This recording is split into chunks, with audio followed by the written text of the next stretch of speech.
नमस्कार मित्रांनो, स्वागत आहे तुमचं यांचे मॅथ क्लास या आपल्या यूट्यूब चॅनलमध्ये. मित्रांनो, आपण महा टी परीक्षेसाठी अतिशय इम्पॉर्टंट, अतिशय महत्त्वपूर्ण अशी प्रश्नपत्रिका या ठिकाणी पाहत असतो.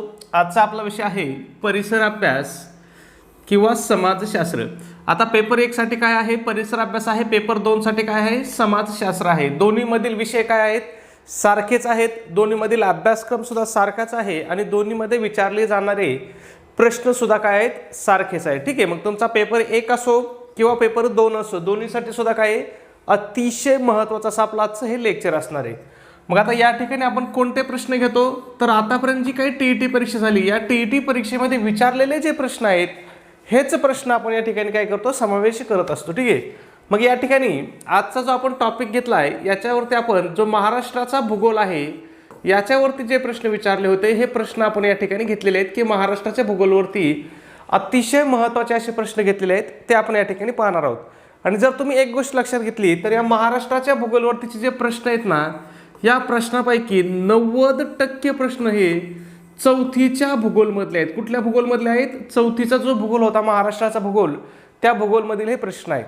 म्हणजे तुम्हाला जर तुम्ही चौथीचा महाराष्ट्राचा भूगोल केला तरी तुम्हाला परीक्षेमध्ये 3 ते 4 मार्क यावरती हमखास विचारले जातात. बघा, चौथीच्या इतिहासावरती 3 ते 4 मार्क असतात, चौथीच्या भूगोलवरती 3 ते 4 मार्क असतात. म्हणजे जवळपास 6 ते 8 मार्क तुमचे, 7-8 मार्क तुमचे इयत्ता चौथीचे इतिहास आणि भूगोल हे 2 छोटे छोटे पुस्तकं जर तुम्ही गेले, आता तसं जर पाहिलं एका दिवसात दोन्ही पुस्तकं होतात. एका दिवसात दोन्ही पुस्तक होतात म्हणजे तुमचे 7-8 मार्क तर एका दिवसात कंप्लीट होणार आहे. ठीक आहे. मग या ठिकाणी पहिला प्रश्न बघा, अजिंठा लेणी कोणत्या जिल्ह्यात आहे? तुम्हाला सगळ्यांना माहिती आहे, मला माहिती आहे, सगळ्यांना माहिती आहे. कोणत्या जिल्ह्यामध्ये आहे? छत्रपती संभाजीनगर जिल्ह्यामध्ये अजिंठा लेणी आहे. परंतु आपल्याला परीक्षेमध्ये प्रश्न विचारला होता म्हणून या ठिकाणी मी प्रश्न घेतलाय. सोपा आहे प्रश्न, तुम्हाला सगळ्यांना माहिती आहे, पण आता विचारलाय त्याला मी काय करणार? ठीक आहे. आपण कोणते प्रश्न घेतो की जे प्रश्न आता पोत परीक्षेत विचारलेत तेच प्रश्न आपण या ठिकाणी घेतो. का घेतो? तर तुम्हाला उद्या येणाऱ्या परीक्षेमध्ये सुद्धा काय होणार आहेत? तशाच प्रकारचे प्रश्न पुन्हा विचारले जाणार आहेत. ठीक आहे. मग या लेणी कुठे आहेत? बघा, लेणीचं स्थान कुठे आहे?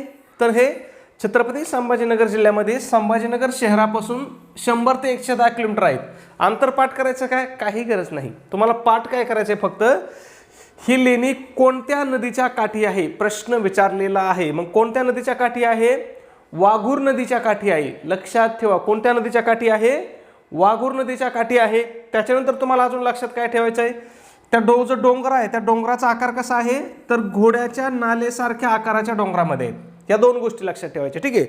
त्याच्यानंतर अजून तुम्हाला लक्षात काय ठेवायचं बाबा की ह्या ज्या लेण्या कोरल्या याचा कालावधी काय आहे? म्हणजे कोणत्या कालावधीमध्ये ह्या लेण्या झाल्या? तर इसवी सन पूर्व 2रे शतक ते इसवी सन 6वे शतक या कालावधीमध्ये ह्या सगळ्या लेण्या कोरून पूर्ण झाल्या. ठीक आहे.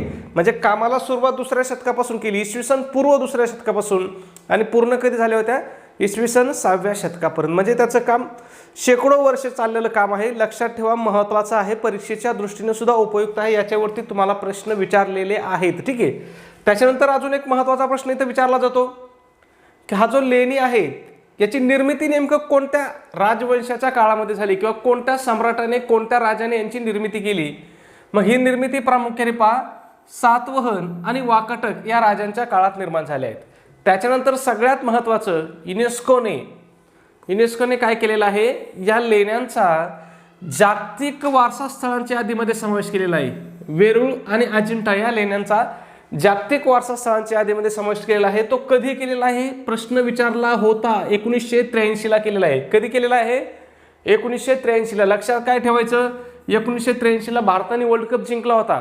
त्याच वर्षी काय केलं होतं? युनेस्कोने वेरूळ आणि अजिंठा या ज्या लेण्या आहेत यांना काय केलं होतं? जागतिक वारसा स्थळांच्या यादीत समावेश केलं होतं. आता या ठिकाणी अजून एक गोष्ट लक्षात घ्या, अजिंठा लेणी वेगळी आहे आणि वेरूळ लेणी वेगळी आहेत. म्हणजे त्या दोन्ही जरी संभाजीनगर जिल्ह्यामध्ये असल्या तर या दोन्हीमध्ये सरासरी किती? 100 किलोमीटरपेक्षा जास्त किलोमीटरचं अंतर आहे. लक्षात ठेवा. म्हणजे आपण आतापर्यंत उच्चार करताना जरी वेरूळ अजिंठा एकत्र म्हणत असलो तरी ह्या 2 वेगवेगळ्या ठिकाणी असणाऱ्या लेण्या आहेत, हे पण लक्षात ठेवा. ठीक आहे. म्हणजे मला वाटतं अजिंठा लेणी जर पाहिलं तर ती सोयगाव तालुक्यामध्ये येते आणि वेरूळ लेणी मला वाटतं खुलताबाद खुलताबाद तालुक्यामध्ये येते, ज्या ठिकाणी भद्रा मारुतीचं प्रसिद्ध असं मंदिर आहे खुलताबादला. त्याच्यानंतर या वेरूळलाच 12व्या ज्योतिर्लिंगापैकी एक ज्योतिर्लिंग आहे, ते म्हणजे कृष्णेश्वर. त्याच्यावरती सुद्धा प्रश्न विचारलेला आहे. म्हणजे तुम्हाला अभ्यास करताना तुम्हाला काय करायचं आहे, सगळे पॉईंट एकमेकाला तुम्हाला कनेक्ट करता आले पाहिजे. ठीक आहे. पुढचा प्रश्न बघू. ह्या खुलताबादच्या अलीकडेच देवगिरी किल्ला आहे किंवा दौलताबाद किल्ला आहे, ते पण लक्षात ठेवा. पुढचा प्रश्न 3 नंबर. महाराष्ट्रातील सह्याद्री पर्वतीय प्रदेशात आढळणाऱ्या प्रमुख आदिवासी जमाती कोणत्या? आता काय विचारलंय, महाराष्ट्रातील सह्याद्री पर्वतीय प्रदेशामध्ये राहणाऱ्या किंवा आढळणाऱ्या प्रमुख आदिवासी जमाती. मग बघा, कोरकू, वारली, कोकणा, भिल्ल, वारली कोकणी आणि भिल्ल कोरकू. मग यापैकी आपलं योग्य उत्तर काय येईल, तर वारली आणि कोकणी ह्या जमाती कुठे आढळतात, सह्याद्री पर्वतामध्ये आढळतात. ठीक आहे. म्हणजे त्याला आपण म्हणतो पश्चिम घाटामध्ये आढळतात. लक्षात ठेवा, महत्त्वाचं. मग सह्याद्री पर्वतामध्ये किंवा पश्चिम घाटामध्ये आढळणाऱ्या आदिवासी जमाती लक्षात ठेवा, ज्याच्यावरती प्रश्न विचारला जातो. बघा, वारली आहे, कोकणा किंवा कोकणी, कातकरी आणि महादेव कोळी. कोणत्या जिल्ह्यामध्ये आहेत या बघा, पालघर, ठाणे, रायगड आणि नाशिक जिल्ह्याचा पश्चिमेकडला भाग, अहिल्यानगर जिल्ह्याचा पश्चिमेकडला भाग, म्हणजे जो सह्याद्री पर्वताचा भाग आहे तो भाग. ठीक आहे. त्याच्यानंतर सातपुडा पर्वतामध्ये कोणत्या आढळल्या जातात बघा, भिल्ल, धानका, पावरा, नंदूर, ह्या 3 आढळल्या जातात. भिल्ल, धानका, पावरा कोणत्या जिल्ह्यामध्ये, नंदुरबार, धुळे, जळगाव जिल्ह्यामध्ये. त्याच्यानंतर बघा, ही जी कोरकू आदिवासी जमात आहे, ही कोरकू ही सुद्धा कुठं आढळते, सातपुड्यामध्येच आढळते. पण सातपुड्याचा जो पुढचा भाग आहे अमरावती मधला, त्याला आपण मेळघाट म्हणतो, त्या मेळघाटामध्ये कोरकू जमात आढळते. म्हणजे तसं पाहिलं तर हे सुद्धा कुठं आढळते, मेळघाटचा समावेश सुद्धा कुठं होतो, तर तो सातपुडा पर्वतामधलाच उपविभाग आहे. लक्षात ठेवा. म्हणजे कधी कधी असा सुद्धा प्रश्न तुम्हाला विचारू शकतात. ठीक आहे. मग कोरकू जमात कोणत्या जिल्ह्यामध्ये आढळते, हा तर भरपूर वेळेस परीक्षेत विचारलेला प्रश्न आहे. मग कोणत्या जिल्ह्यामध्ये आढळते, अमरावती जिल्ह्यामध्ये आढळते. ठीक आहे. पुढचा प्रश्न बघण्याऐवजी गोंडवना किंवा पूर्व विदर्भामध्ये कोणते आढळतात बघा, गोंड, कोलाम, माडिया गोंड. जिल्हे कोणते आहेत, गडचिरोली, चंद्रपूर आणि यवतमाळ. त्याच्यावरती जास्तीत जास्त तुम्हाला या गोंड जमातीवरती प्रश्न विचारलेला आहे. मग लक्षात ठेवायचं, गडचिरोली, चंद्रपूर आणि यवतमाळ या ठिकाणी काय होते, ही गोंड जमात आढळते. हे सगळं कुठली जमात कुठं आढळते ना, हे सगळं 4थीच्या भूगोलमध्ये आहे. हे सगळे प्रश्न 4थीच्या भूगोलमधले आहेत. ठीक आहे. पुढचा प्रश्न बघा, महाराष्ट्रातील जलसिंचन क्षेत्राचा विचार करताना सर्वसामान्यपणे जलसिंचन साधनांच्या वापरानुसार सर्वात जास्त व सर्वात कमी अशी जोडी दर्शवणारा पर्याय कोणता? तुम्ही म्हणता सर काय अवघड प्रश्न आला, कुठून प्रश्न विचारतात, काय बी विचारतात. अजिबात नाही. याता 4थीचा जो भूगोल आहे ना, ह्या 4थीच्या भूगोलामध्ये हा तक्ता दिलेला आहे. महाराष्ट्रातील जलसिंचन नावाने हा तक्ता आहे. त्याच्यामध्ये कोणतं प्रमाण, जसंच तसं मी तक्ता घेतलेला आहे इथं. ठीक आहे. तुम्हाला दाखवतो, आधी तुम्हाला उत्तर सांगतो. मग सगळ्यात जास्त सिंचन महाराष्ट्रात कशाने होतंय, विहीर सिंचन आहे आणि सगळ्यात कमी उपसा सिंचन आहे. मग पर्याय क्रमांक 3 आपलं योग्य उत्तर आहे. सर्वात जास्त काय आहे, विहीर आहे आणि सगळ्यात कमी काय आहे, उपसा सिंचन आहे. लक्षात ठेवा. ठीक आहे. मग बघा, हा जो चार्ट आहे ना, मी इथं घेतला बघा, हा जशाच तसा आपल्या 4थीच्या पुस्तकामध्ये महाराष्ट्राचं जलसिंचन बघा. मग विहिरीवरून किती जलसिंचन होतं महाराष्ट्रामध्ये, तर 55% जास्त जलसिंचन काय होतं, विहिरीवरून होतं. विहिरी प्रामुख्याने कोणत्या भागात आहेत, हाही प्रश्न विचारला जातो. मग ह्या कुठं आहेत, पश्चिम महाराष्ट्र आणि उत्तर महाराष्ट्र. ठीक आहे. पश्चिम महाराष्ट्र आणि उत्तर महाराष्ट्र प्रश्न विचारलेला आहे. ठीक आहे.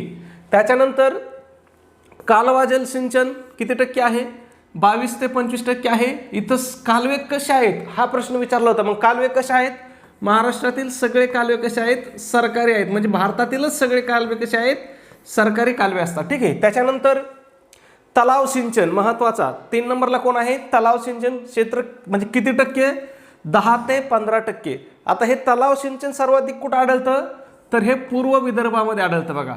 तिथं पारंपरिक तलाव आहेत. मग बघा, भंडारा असेल, गोंदिया असेल, गडचिरोली असेल, हे जे जिल्हे आहेत या ठिकाणी काय आहे, तलाव सिंचनाचं प्रमाण सर्वाधिक आहे. त्याच्यानंतर सगळ्यात कमी कोणतं आहे, उपसा सिंचन.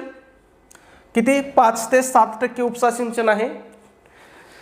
मग या ठिकाणी अजून तुम्हाला दुसरा एखादा महत्त्वाचा प्रश्न विचारला जाऊ शकतो की बाबा महाराष्ट्रामधील सर्वाधिक विहिरीची संख्या असणारा जिल्हा कोणता आहे, तर तो कोणता आहे, अहमदनगर आहे. याचंच आता नामांतरण काय केलेलं आहे, अहिल्यानगर केलेलं आहे. हेही लक्षात ठेवा. पुस्तकामध्ये जरी अहमदनगर असलं तरी आता काय उत्तर प्रश्न विचारू शकतात, तुम्हाला पर्याय असू शकतो, अहिल्यानगर असू शकतो. मग तुम्ही म्हणता बाबा सरनी तर अहमदनगर सांगितलं होतं, आणि हे अहिल्यानगर कुठून आलं. आणि अजून एक शोकांतिका तुम्हाला सांगतो, मला महाराष्ट्रातल्या भरपूर कानाकोपऱ्यामधून फोन येतात.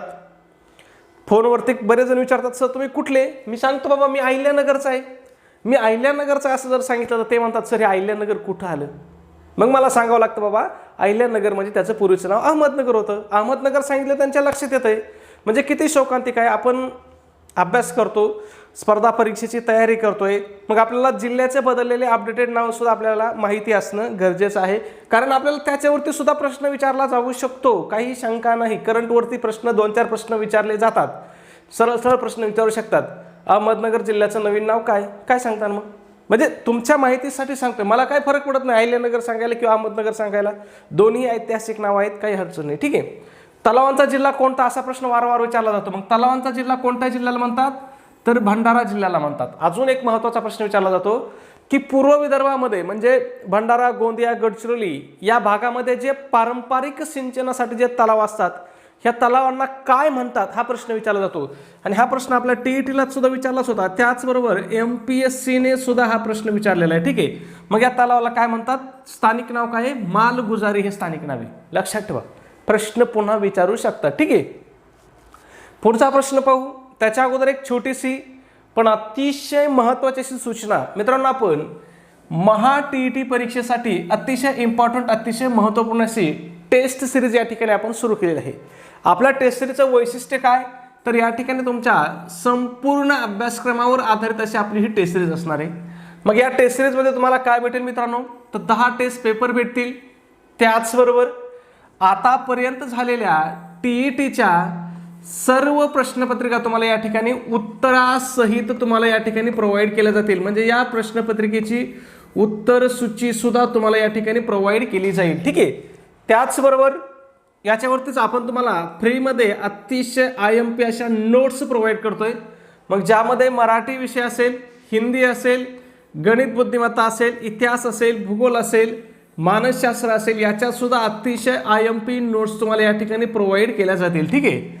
त्याचबरोबर सगळ्यात महत्त्वाचं बघा, आता तुम्हाला सांगितलं मी 4थीच्या पुस्तकापासून आपल्याला प्रश्न चालू होतात. मग तुम्हाला इयत्ता 4थी पासून 8वी पर्यंतच्या म्हणजे 4थी, 5वी, 6वी, 7वी आणि 8वी ह्या सगळ्या इयत्तेच्या अभ्यासक्रमावरच्या अतिशय IMP अशा नोट्स तुम्हाला या ठिकाणी प्रोव्हाइड केल्या जातील. मग या नोट्समध्ये तुमचं काय काय विषय असतील, इतिहास असेल, भूगोल असेल, राज्यशास्त्र असेल आणि विज्ञान असेल. म्हणजे या नोट्समध्ये तुम्हाला मी सांगतो, तुमचा जो परिसर अभ्यास आहे ना, ह्या परिसर अभ्यासमध्ये पेपर 1 जर असेल तर परिसर अभ्यासमध्ये याच्या बाहेर तुमचा प्रश्न जात नाही. म्हणजे 30 पैकी 25 प्रश्न तुम्हाला इयत्ता 4थी ते 8वीच्या पुस्तकातले असतात. किती, 30 पैकी 25 प्रश्न. म्हणजे इथं तुमचे 25 मार्क 100% कंप्लीट होणार. त्याच्यानंतर ज्याचा पेपर 2 आहे त्याच्यासाठी समाजशास्त्रामध्ये सुद्धा तुम्हाला 25 मार्क कुठून विचारले जातात, 4थी ते 8वीच्या मधल्या इतिहास, भूगोल आणि राज्यशास्त्र या 3 विषयामधून विचारले जातात. ठीक आहे. त्याच्यानंतर पेपर 2ला ज्याचा गणित विज्ञान विषय आहे, ज्याचा गणित आणि विज्ञान विषय आहे, त्यांच्यासाठी सुद्धा विज्ञानमधले जवळपास 25 प्रश्न हे 4थी ते 8वीच्याच विज्ञानमधले विचारलेले असतात. ठीक आहे. त्याच्यामुळे हे तुमच्यासाठी खूप महत्त्वाचं आहे. ह्या ज्या शालेय अभ्यासाच्या नोट्स आहेत ना, हे खूप महत्त्वाचे आहेत. मग जर तुम्ही आपल्या एवढ्या सगळ्या नोट्सचा अभ्यास केला तर तुम्ही परीक्षेमध्ये 100पेक्षा जास्त मार्क या ठिकाणी काय अगदी सहज या ठिकाणी घेऊ शकता. ठीक आहे. मग आपल्या ह्या सगळ्या मटेरियलची किंमत किती मित्रांनो, तर फक्त 200 रुपये किंमत आहे. त्याच्यामध्ये सुद्धा विद्यार्थ्याच्या मागणीस्तव आपली जी ऑफर आहे ही आज सुद्धा चालू आहे. मग जर तुम्ही ऑफरनुसार जर आज आपली टेस्ट सिरीज घेतली तर ही टेस्ट सिरीज तुम्हाला फक्त आणि फक्त 139 रुपयाला तुम्हाला ही टेस्ट सिरीज पडेल. मग हे 139 रुपये तुम्हाला कुठं पे करायचे आहेत, तर तुमच्याकडे गुगल पे असेल, फोनपे असेल, त्या ठिकाणी आपला नंबर आहे 96 89 14 16 30. पुन्हा एकदा सांगतो, फोनपे गुगल पेला आपला नंबर आहे 96 89 14 16 30. हा आपला फोनपे गुगल पे नंबर आहे. या नंबरवरती तुम्हाला काय करायचं, 139 रुपये पे करायचे आहेत. आणि तुम्ही जे 139 रुपये पे करता त्याचा तुम्हाला काय करायचं आहे, एक आपल्याला स्क्रीनशॉट काढायचा आहे आणि हा स्क्रीनशॉट मला व्हॉट्सॲपवरती टाकायचा आहे. व्हॉट्सॲपला सुद्धा आपला कोणता नंबर आहे, तर हाच आपला व्हॉट्सॲप नंबर आहे 96 89 14 16 30. हाच आपला काय या ठिकाणी व्हॉट्सॲप नंबर आहे. व्हॉट्सॲपला तुमचा स्क्रीनशॉट मिळाल्याबरोबर 5 मिनिटाच्या आतमध्ये तुम्हाला संपूर्ण स्टडी मटेरियल या ठिकाणी प्रोव्हाइड केलं जाईल आणि हे कशा स्वरूपामध्ये प्रोव्हाइड केलं जाईल तर तुम्हाला PDF फाईलच्या स्वरूपामध्ये प्रोव्हाइड केलं जाईल। त्याचबरोबर बऱ्याच शिक्षकांना किंवा विद्यार्थी मित्रांना नंबरवरती पैसे पाठवण्यासाठी अडचण येत आहे। त्यांनी जर मला व्हॉट्सॲपला हाय असा मेसेज केला आणि स्कॅनर पाठवा म्हणले तर आपण त्यांना व्हॉट्सॲपला स्कॅनर सुद्धा या ठिकाणी पाठवून देऊ शकतो। ठीक आहे, म्हणजे पाठवत आहोत। आता स्कॅनरवरती पैसे पाठवणं काय होतं, इथं नंबर चुकण्याचा धोका राहत नाही, कारण मला दिवसामधून एखादा व्यक्ती तरी असा भेटतो की ज्याचा नंबर टाकताना चुकीचा दाबला जातो। म्हणून जर तुम्ही स्कॅनरवर पैसे टाकले तर तुमचा नंबर चुकायची शेच राहत नाही, सुरक्षित पेमेंट होतं, फास्ट होतं। ठीक आहे, पुढचा प्रश्न बघूया आपण। प्रश्न क्रमांक 4, पेंच, नवेगाव व चांदोली हा गट प्रामुख्याने कशाशी संबंधित आहे? पेंच, नवेगाव, चांदोली हा प्रश्न सुद्धा कशातला आहे माहिती आहे का? 4थीच्या भूगोलमधलाच आहे। पेंच, नवेगाव, चांदोली हा गट प्रामुख्याने कशाशी संबंधित आहे? तर हे सगळे काय आहेत? पेंच, नवेगाव, चांदोली हे सगळे राष्ट्रीय उद्यान आहेत। काय आहेत? राष्ट्रीय उद्यान आहेत। मग तुम्हाला लक्षात ठेवायचं आहे महाराष्ट्रामध्ये एकूण किती राष्ट्रीय उद्यान आहेत? तर महाराष्ट्रामध्ये एकूण 6 राष्ट्रीय उद्यान आहेत। याच्यावरती सुद्धा प्रश्न विचारला जातो। ठीक आहे, मग हे 6 कोणते आहेत? तर बघा, ताडोबा आहे। ताडोबा कोणत्या जिल्ह्यामध्ये आहे हाही प्रश्न विचारला जातो। चंद्रपूर। आता या ठिकाणी बघा, इथं साल घेतलेत की याची कधी निर्मिती केली, तुम्हाला साल पाठ करीत बसायची अजिबात गरज नाही, तुम्हाला जिल्हा पाठ करायचा आहे, कोणतं कोणत्या जिल्ह्यामध्ये आहे। ताडोबा राष्ट्रीय उद्यान कोणत्या जिल्ह्यामध्ये आहे? चंद्रपूरमध्ये आहे। नवेगाव बांध राष्ट्रीय उद्यान कोणत्या जिल्ह्यामध्ये आहे? तर हे गोंदियामध्ये आहे। जिल्हे पाठ करा तुम्ही। ठीक आहे, इथं जरी साल लिहिलेले असले तर तुम्हाला काय पाठ करायचं आहे? जिल्हा पाठ करायचा आहे। पेंच राष्ट्रीय उद्यान कोणत्या जिल्ह्यामध्ये आहे? नागपूरमध्ये आहे। ठीक आहे, आता याचं लक्षात घ्या, हे पेंच राष्ट्रीय उद्यान आपल्या महाराष्ट्रामध्ये एक आहे आणि दुसरं मध्य प्रदेशमध्ये सुद्धा आहे। हा फरक पण लक्षात ठेवा। जर तुम्हाला असा प्रश्न विचारला की बाबा पेंच राष्ट्रीय उद्यान खालीलपैकी कोणत्या राज्यामध्ये आहे आणि जर उत्तर दिले तुम्ही गुजरात, म्हणजे ऑप्शन जर त्यांनी दिले गुजरात, राजस्थान, मध्य प्रदेश आणि उत्तर प्रदेश, तर तुम्ही म्हणता सर काय डोक्यावर पडलंय का? सरने आपल्याला काय सांगितलं होतं? पेंच राष्ट्रीय उद्यान नागपूरमध्ये आहे आणि आपल्याला तर महाराष्ट्राचा ऑप्शनच नाही। मग हे लक्षात ठेवा, एक मध्य प्रदेशमध्ये सुद्धा पेंच राष्ट्रीय उद्यान आहे, महाराष्ट्रामध्ये पण आहे आणि मध्य प्रदेशमध्ये पण आहे। ठीक आहे, त्याच्यानंतर संजय गांधी राष्ट्रीय उद्यान, यालाच बोरीवली म्हणतात। मग हे कुठं आहे? तर हे मुंबई उपनगर, ठीक आहे, या जिल्ह्यामध्ये आहे। लक्षात ठेवा, प्रश्न विचारला जातो। त्याच्यानंतर गुगामल राष्ट्रीय उद्यान हे कुठं आहे? यालाच आपण मेळघाट म्हणतो। मग हे कोणत्या जिल्ह्यामध्ये आहे? गुगामल राष्ट्रीय उद्यान अमरावतीमध्ये आहे। ठीक आहे, लक्षात ठेवा, जिल्हे पाठ करा। चांदोली राष्ट्रीय उद्यान कुठं आहे? सांगली, सातारा आणि कोल्हापूर। ठीक आहे, सांगली, सातारा, कोल्हापूर या 3 जिल्ह्यामध्ये आहे। पुढचा प्रश्न 5 नंबर, महाराष्ट्रातील जिल्हे व त्यात प्रामुख्याने आढळणारी खनिज यांची अयोग्य जोडी। आता अयोग्य जोडी म्हणजे काय? पुन्हा चुकीची जोडी। तुम्ही पुन्हा म्हणता सर खनिज संपत्ती प्रश्न आलाय, खनिज संपत्तीत आम्ही कधी वाचलीच नाही। हा जो खनिज आहेत ना, ह्या खनिजेचा चार्ट इयत्ता 4थीच्या भूगोलमध्ये एक चार्ट आहे बघा, महाराष्ट्रातली खनिज संपत्ती, कोणतं खनिज, त्याचा उपयोग काय आणि ते कोणत्या जिल्ह्यात आढळतं, हा चार्ट आहे। तेवढा फक्त पाठ करा, त्याच्या बाहेर तुम्हाला खनिजावरती प्रश्न जात नाही। ठीक आहे, मग आपल्याला अयोग्य म्हणजे चुकीची जोडी विचारलंय, बघूया। सिंधुदुर्ग व भंडारा लोह खनिज, भंडारा व नागपूर मॅग्नीज, सिंधुदुर्ग व गडचिरोली मॅग्नीज, नागपूर व गडचिरोली लोह खनिज। मग यापैकी चुकीची जोडी कोणती आहे? तर पर्याय क्रमांक 3 ही जोडी चुकीची आहे। सिंधुदुर्ग व गडचिरोलीमध्ये मॅग्नीज आढळतं, ही जोडी काय आहे? चुकीची आहे। मॅग्नीज कुठं आढळतं? बघा, भंडाऱ्यामध्ये, नागपूरमध्ये आणि सिंधुदुर्गमध्ये मॅग्नीज आढळतं। म्हणजे इथं सिंधुदुर्ग बरोबर आहे, पण त्यांनी आपल्याला चुकीचं काय दिलं? गडचिरोली चुकीचं दिलं, म्हणून आपलं पूर्ण उत्तर काय झालं या ठिकाणी? चुकीचं झालं। ठीक आहे, मग खनिज संपत्ती लक्षात ठेवा, भारतातील मॅग्नीजचा जो साठा आहे तो पाठ करू नका, याच्यावरती प्रश्न विचारणार नाहीत किती साठा आहे ती, फक्त पाठ काय करा, त्यापैकी महाराष्ट्रात किती साठा आहे? तर महाराष्ट्रात एकूण 40% साठा आहे मॅग्नीजचा। भारतामध्ये जेवढा साठा आहे ना, त्या साठ्याच्या पैकी 40% साठा एकट्या आपल्या महाराष्ट्रामध्ये आहे। कशाचा? मॅग्नीजचा, आणि याच्यावरती प्रश्न विचारलेला आहे। ठीक आहे, आणि मॅग्नीज कुठं आढळतं लक्षात ठेवा? भंडारा, नागपूर आणि सिंधुदुर्ग या जिल्ह्यामध्ये आढळतं। त्याच्यानंतर लोह खनिज, महत्त्वाचं खनिज आहे लोह खनिज। महाराष्ट्रात किती टक्के आहे लोह खनिज? भारताच्या एकूण खनिजापैकी लोह खनिजापैकी 20% एकट्या महाराष्ट्रात आहे। मग कोणत्या जिल्ह्यामध्ये आहे बघा? गडचिरोली, चंद्रपूर, सिंधुदुर्ग, गोंदिया. ठीक आहे. त्याच्यानंतर इथं अजून जिल्हे आहेत बघा, नागपूरमध्ये पण आहे. हा, नाही तर तुम्ही म्हणतात सर नागपूरचं नाव तर घ्यायचंच विसरले. त्याच्यानंतर बघा, बॉक्साईड महाराष्ट्रात किती टक्के सापडतं? 21% बॉक्साईड महाराष्ट्रात सापडतं. आता हे टक्क्याचं प्रमाण कशाचं सांगतोय मी? जी भारतातला साठा आहे त्याच्या किती टक्के महाराष्ट्रात आहे ते सांगतोय मी. हे लक्षात ठेवा. महाराष्ट्रात 21% बॉक्साईडचे साठे आहेत. बॉक्साईड कुठं आढळतं बघा? कोल्हापूर, रत्नागिरी, सिंधुदुर्ग, रायगड. आता मी ज्यावेळेस अभ्यास करत होतो ना त्यावेळेस मी याची अशी ट्रिक केली होती, सिर कोरा बॉक्स. काय? सिर कोरा बॉक्स म्हणजे सिंधुदुर्ग, रत्नागिरी, कोल्हापूर, रायगड. बॉक्स म्हणजे काय? बॉक्स म्हणजे बॉक्साईट. म्हणजे जिल्हे पाठ करायचे नाही नुसतं, ते खनिजाचं नाव पण पाठ पाहिजे, तेव्हा कळतंय कोणतं खनिज कोणत्या जिल्ह्यामध्ये आहे. ठीक आहे. क्रोमाईट महाराष्ट्रात किती टक्के? 10% वाटा आहे महाराष्ट्राचा. भंडारा, गोंदिया, रत्नागिरी, सिंधुदुर्ग. त्याच्यानंतर चुनखडी प्रश्न विचारला होता. सगळ्यात जास्त चुनखडी कुठं आढळते? यवतमाळ जिल्ह्यामध्ये आढळते. त्याच्यावरती प्रश्न होता आपल्याला. चंद्रपूर, गडचिरोली. याचा वापर कशासाठी केला जातो चुनखडीचा? तर सिमेंट उद्योगासाठी. आता मी तर वापर घेतलेले नाहीत, पण तुम्हाला वापर सुद्धा पाठ करायचे ना, त्याच्यावरती सुद्धा प्रश्न विचारला जातो. तो जे चार्ट आहे ना 4थीच्या पुस्तकामध्ये आपल्या नोट्समध्ये डिटेल्समध्ये दिलेला आहे चार्ट, त्या चार्टमध्ये दिलेला आहे. तुम्हाला तोंड पाठच करून टाकायचे. ठीक आहे. कारण तुम्हाला 1 मार्क त्या ठिकाणी 100% विचारला जाणार आहे. त्याच्यानंतर दगडी कोळसा चंद्रपूर, नागपूर, यवतमाळ. इथं गडचिरोली पण आहे. म्हणजे टाईप करणार कोण? सगळे जिल्हे राहिले. गडचिरोली आहे. काही प्रमाणात भंडाऱ्यामध्ये सुद्धा आढळतो. ठीक आहे. पण हे 4 महत्त्वाचे आहेत: चंद्रपूर, गडचिरोली, नागपूर आणि यवतमाळ. ठीक आहे. पुढचा प्रश्न 6 नंबर. राष्ट्रीय महामार्ग जात नसलेला महाराष्ट्रातील जिल्ह्यांचा गट दर्शवणारा पर्याय. प्रश्न करायचा नाही. हे काय आहे?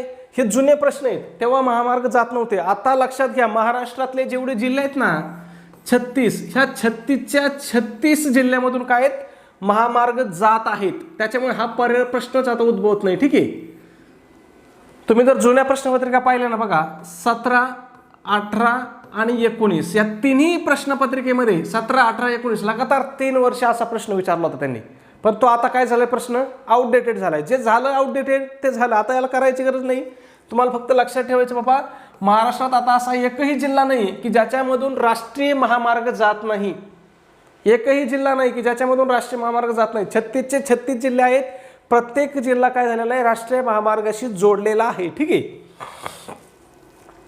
महत्वाचं तुम्हाला सांगतो, ज्याच्यावर प्रश्न विचारला जातो बघा, NH 44. याचं जुनं नाव काय होतं? NH 7 होतं. हा महाराष्ट्रातीलच नाही तर भारतातील एक महत्वाचा राष्ट्रीय महामार्ग आहे. आणि हा काय काम करतो? तर उत्तर दक्षिण महामार्ग आहे. हा उत्तर आणि दक्षिण म्हणजे उत्तर भारताला दक्षिण भारताशी जोडणारा हा महामार्ग आहे, म्हणून महत्वाचा आहे. त्याच्यानंतर NH 66. याचं जुनं नाव NH 17 होतं. आता NH 66 म्हणतात. हा का महत्वाचा आहे? तर हा मुंबई गोवा कनेक्ट करतो. म्हणजे कोकणामधून जाणारा, कोकण किनारपट्टीला समांतर असा हा महामार्ग आहे. वारंवार प्रश्न असा विचारला जातो की खालीलपैकी कोणता महामार्ग हा कोकण किनारपट्टीला समांतर आहे? मग कोणता आहे? आता पहिलं NH 17 उत्तर असायचं, पण आता काय उत्तर राहील? NH 66 राहील. आता महामार्गाचे क्रमांक काय केलेले आहेत? बदललेले आहेत. हे लक्षात घ्या. ठीक आहे. त्याच्यानंतर समृद्धी महामार्ग सध्या सगळ्यात महाराष्ट्रातला चर्चेतला विषय. मस्त रस्ता, एकदम जबरदस्त. पण कशामुळे चर्चेत आहे? तर अपघातामुळे चर्चेत आहे. आता अपघात कशामुळे होतात? तर महाराष्ट्रातले नाही, भारतातले 80% अपघात हे काय होतात? मानवी चुकामुळे होतात. कशामुळे होतात? मानवी चुकामुळे. ह्याच्यावर सुद्धा प्रश्न विचारू शकतात बरं का. कशामुळे होतात? मानवी चुकामुळे होतात. मग याच्यात महामार्गाचा काही दोष आहे का? असा एकदम मक्खन जायचा महामार्ग आहे. ठीक आहे. मग हा महामार्ग किती जिल्ह्यातून जातो याच्यावरती प्रश्न विचारला जातो. मग किती जिल्ह्यातून जातो? तो 10 जिल्ह्यातून जातो. याचं एकूण अंतर किती आहे? तर मला वाटतं हे 710 किलोमीटर आहे. ठीक आहे. कुठून कशाला जोडतो? तर हा नागपूर ते मुंबई आहे. हे पण लक्षात ठेवा, ज्याच्यावरती आपल्याला प्रश्न विचारला जाऊ शकतो. याचं नाव काय आहे? तर हिंदू हृदय सम्राट बाळासाहेब ठाकरे समृद्धी महामार्ग. नावावरती सुद्धा प्रश्न विचारला जाऊ शकतो. आपण जरी समृद्धी महामार्ग म्हणत असलो आणि मग त्यांनी विचारलं आपल्याला बाबा समृद्धी महामार्गाचं नाव खालीलपैकी काय आहे? तुम्ही म्हणता हे तर सांगितलंच नाही, आम्ही फक्त समृद्धी महामार्गच ऐकत आलो. तर खरं नाव काय त्याचं? हिंदू हृदय सम्राट बाळासाहेब ठाकरे समृद्धी महामार्ग. ठीक आहे. पुढचा प्रश्न 7 नंबर. आपण आज खूप स्लो चाललो काय? 7 नंबर. ठीक आहे, बघूया. महाराष्ट्रातील जिल्हे व प्रामुख्याने आढळणारे खनिजे यांची अयोग्य जोडी. बघा पुन्हा जिल्हे आणि खनिजावरती अयोग्य जोडी विचारली. सिंधुदुर्ग व नागपूर लोह खनिज बरोबर आहे. रत्नागिरी व कोल्हापूर बॉक्साईट बरोबर आहे. गोंदिया यवतमाळ लोह खनिज ही जोडी चुकीची आहे. रायगड सिंधुदुर्ग बॉक्साईट ही योग्य आहे. मग आपलं उत्तर पर्याय क्रमांक 3 हे आपलं उत्तर राहील. त्या चार्टमधलेच प्रश्न आहेत सगळ्या चौथीच्या पुस्तकातले. ठीक आहे. 8 नंबर प्रश्न, राष्ट्रीय महामार्ग जात नसलेला. पुन्हा हा प्रश्न आउटडेटेड झालेला. तुम्हाला काय सांगितलं मी 3 प्रश्न होते असे. ठीक आहे. 17, 18, 19च्या पेपरला. पुढचा प्रश्न 9 नंबर, मध्य प्रदेशच्या सीमेशी लागून महाराष्ट्रातील जिल्ह्यांचा गट कोणता. मध्य प्रदेशच्या सीमेशी लागून महाराष्ट्रातील जिल्ह्यांचा गट विचारला आहे. मग कोणता गट होईल आपल्या या ठिकाणी. बघा धुळे आणि बुलढाणा यांची सीमा काय होते, मध्य प्रदेशला लागते. मग कोणत्या राज्याला महाराष्ट्रातल्या किती जिल्ह्याची सीमा लागते हे लक्षातच ठेवायचं, तोंडपाठ ठेवायचं. गुजरातला किती जिल्ह्याची सीमा लागते, 4 जिल्ह्याची लागते. हे 4 कोणकोणते आहेत नावं लक्षात ठेवायचं. बघा पालघर, नाशिक, धुळे आणि नंदुरबार. त्याच्यानंतर मध्य प्रदेश, सर्वात जास्त सीमा कोणाला लागते आपली, मध्य प्रदेशला लागते. म्हणून इथं तुम्हाला जास्त प्रश्न विचारले जातात.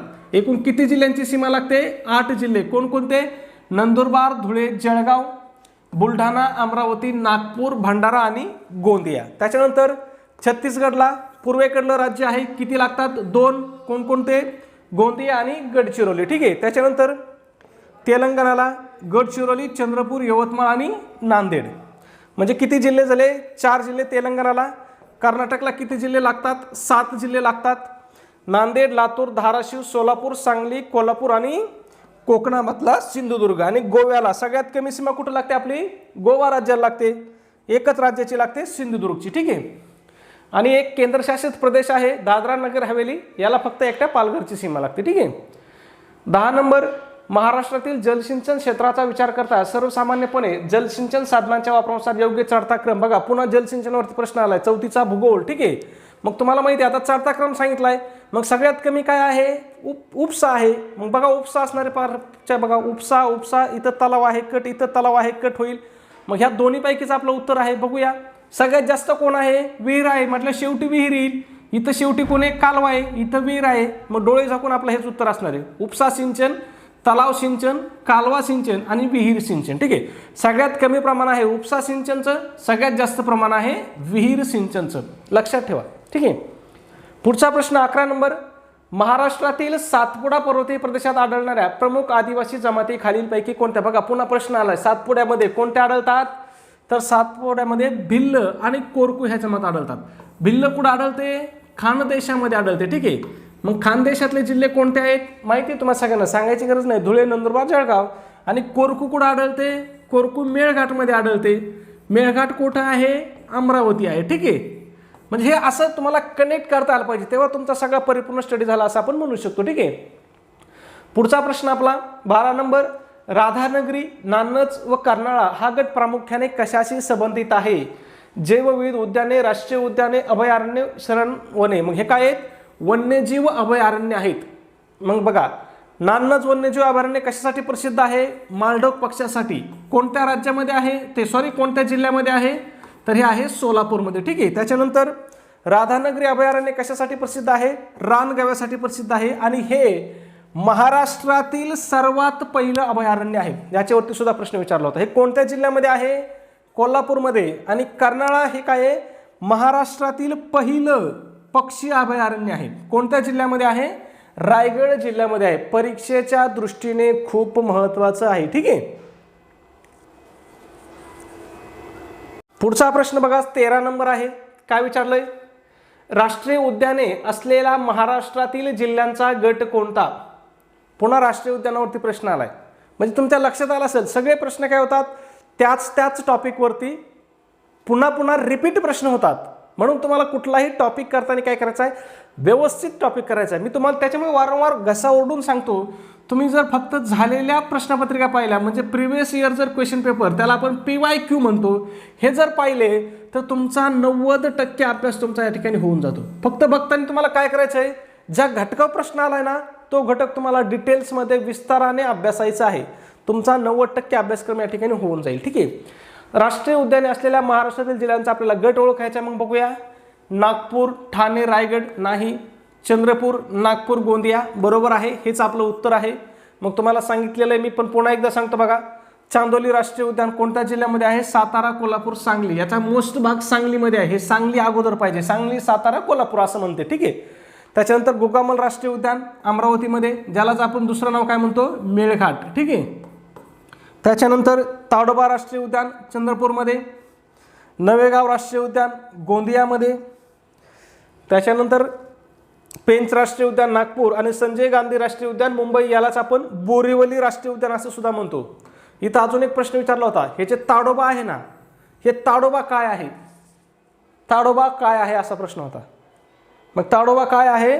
तर तिथला एक स्थानिक तलाव आहे, त्या तलावाचं नाव आहे ताडोबा आणि त्या तलावावरून या उद्यानाला ताडोबा राष्ट्रीय उद्यान असं नाव दिलेलं आहे, ठीक आहे. म्हणजे पेपर सेट करणार तुम्हाला कसाही प्रश्न विचारू शकतो, म्हणून तुम्हाला अभ्यास करताना चाणक्य राहायचंय, चौकस राहायचंय. खालील पदातील समान संबंध ओळखून प्रश्न विचारा. बघा, प्रश्न बुद्धिमत्तेचा आहे, तसं पाहिलं तर प्रश्न बुद्धिमत्तेचा आहे, पण विचारलंय कुठं? आपल्याला परिसर अभ्यासमध्ये. म्हणजे ठीक आहे. बघा, रायगड अलिबाग, काय? रायगड अलिबाग, तर डॅश डॅश वांद्रे पूर्व. मग आता इथं काय संबंध आहे? सहसंबंध आहे. बघा, रायगड जिल्ह्याचं प्रशासकीय मुख्यालय कुठं आहे? अलिबागला आहे. रायगड जिल्ह्याचं प्रशासकीय मुख्यालय कुठं आहे? अलिबागला आहे. मग इथं कोणत्या जिल्ह्याचं प्रशासकीय मुख्यालय वांद्रेला आहे? तर ते आहे मुंबई उपनगर जिल्ह्याचं. कोणतं? मुंबई उपनगर. पर्याय देणार आहे ना बघा, इथं ठाणे उपनगर दिलतं. अरे ठाणे उपनगर नावाचा जिल्हा तरी आहे का रे महाराष्ट्रामध्ये? म्हणजे काही बी पर्याय टाकून द्यायचे, आपल्याला द्यायचे म्हणून द्यायचे टाकून, ठीक आहे. पुढचा प्रश्न, त्याच्या अगोदर बघा, मुंबई उपनगर जिल्ह्याचं वांद्रे या ठिकाणी काय आहे? प्रशासकीय मुख्यालय आहे. रायगड जिल्ह्याचं प्रशासकीय मुख्यालय कुठं होतं? आपण वरती पाहिलं, आता कुठं होतं बघा? अलिबागला आहे, ठीक आहे. त्याच्यानंतर हा जो मुंबई उपनगर जिल्हा आहे ना, याच्या प्रशासकीय दृष्टीने याचे 3 विभाग केलेले आहेत, हे लक्षात ठेवा. याच्यावरती सुद्धा प्रश्न विचारला जातो. कुर्ला, अंधेरी आणि बोरिवली हे याचे काय 3 उपविभाग किंवा 3 तालुके केलेले आहेत, असं जरी म्हटलं तरी चालेल, ठीक आहे. पुढचा प्रश्न बघा, 15 नंबर. खालील पर्यायापैकी राष्ट्रपती कोणाची नेमणूक करत नाहीत? काय विचारलंय? करत नाही तसं विचारलंय, म्हणून प्रश्न वाचताना व्यवस्थित वाचायचा. निवडणूक आयुक्त नेमणूक राष्ट्रपती करतात का? करतात. राज्यपालांची नेमणूक राष्ट्रपती करतात का? करतात. पंतप्रधानांची नेमणूक कोण करतं? राष्ट्रपतीच करतात. मग उपराष्ट्रपती हे आपल्या या ठिकाणी काय असणार आहे? उत्तर असणार आहे, कारण उपराष्ट्रपतीची नेमणूक राष्ट्रपती करत नाहीत. मग उपराष्ट्रपतीची नेमणूक कोण करतं? तर निवडणूक आयुक्त किंवा निवडणूक घेऊन ही निवडणूक या ठिकाणी त्यांची केली जाते, ठीक आहे. मग आता तुम्हाला बाकीचं लक्षात ठेवायचं आहे. भारताचे जे निवडणूक आयुक्त आहेत, ह्या निवडणूक आयुक्ताची नेमणूक कोण करतात? राष्ट्रपती करतात. कोणत्या कलमानुसार करतात? कलम 124 आहे. इथं डायरेक्ट 324 केलं रे बाबा. नाही, बरोबर आहे, कलम 324च आहे. न्यायाधीशाची 124 आहे, कलम 324 नुसार, ठीक आहे. कलम 324 नुसार काय? मुख्य निवडणूक आयुक्त आणि इतर निवडणूक आयुक्ताची नेमणूक कोण करतं? राष्ट्रपती करतात. त्याच्यानंतर लोकसभेतील बहुमती पक्षाचा नेता, म्हणजे ज्या पक्षाचे सगळ्यात जास्त खासदार असतात अशा पक्षाच्या नेत्याची पंतप्रधान म्हणून नेमणूक कोण करतात? राष्ट्रपतीच करतात. कोणत्या कलमानुसार करतात? तर कलम 75 नुसार. आणि प्रत्येक राज्याचा राज्यपाल हा सुद्धा काय असतो? राष्ट्रपती नियुक्त असतो किंवा राष्ट्रपती नियुक्त करतात. कोणत्या कलमानुसार? कलम 155 नुसार. फरक लक्षात ठेवा. कलम 153 मध्ये काय आहे? प्रत्येक राज्याला एक राज्यपाल असेल अशी तरतूद आहे आणि राज्यपालाची नेमणुकीची तरतूद कुठं आहे? कलम 155 मध्ये आहे, ठीक आहे. पुढचा प्रश्न, खालील पर्यायापैकी अयोग्य विधान कोणते? आता अयोग्य विधान म्हणजे कोणतं विधान? चुकीचं विधान. पुन्हा 500 पेक्षा कमी लोकसंख्या असणाऱ्या 2 किंवा अधिक गावासाठी गट ग्रामपंचायत असते. बरोबर आहे, गट ग्रामपंचायत असते. प्रत्येक आर्थिक वर्षात ग्रामसभेच्या किमान 4 सभा होणे बंधनकारक आहे, हे सुद्धा बरोबर आहे. आपल्याला काय विचारलंय? अयोग्य विचारलंय. ग्रामसेवकाची नेमणूक गट विकास अधिकारी करतात, हे काय? चुकीचं आहे. मग आपलं हेच उत्तर असणार आहे. ग्रामसेवकाची नेमणूक कोण करतात? तर जिल्हा परिषदेचे जे CEO असतात ते ग्रामसेवकाची नेमणूक करतात, ठीक आहे, लक्षात ठेवा. त्याच्यानंतर ग्रामसभा बोलवण्याची जबाबदारी कोणाची असते? सरपंचावरती असते. आणि ग्रामसभेचा अध्यक्ष सुद्धा कोण असतो? तर तो अध्यक्ष सुद्धा सरपंचच असतो, लक्षात ठेवा, ठीक आहे. पुढचा आणि आपला शेवटचा प्रश्न आहे, राज्यसभा हे डॅश डॅश सभागृह नाही.